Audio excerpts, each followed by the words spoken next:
এই রুবা, এই রাত্রে শাক নিয়ে বসেছো, রাত্রে কিন্তু শাক খেতে নেই। দুপুরবেলা খাইনি তো, রাতে খাবো না, আমি শাক খেতে ভালোবাসি।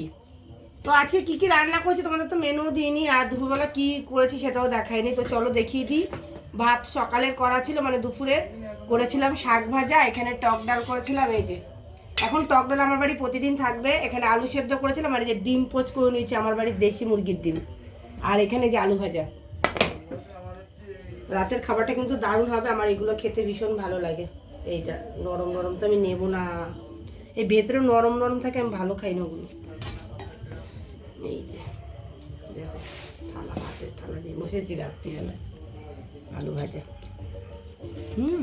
এখনো মুচমুচা আলুটা।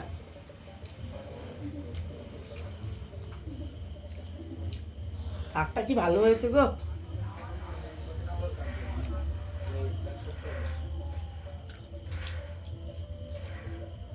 তুমি খাবা না? হুম, কখন বসবো।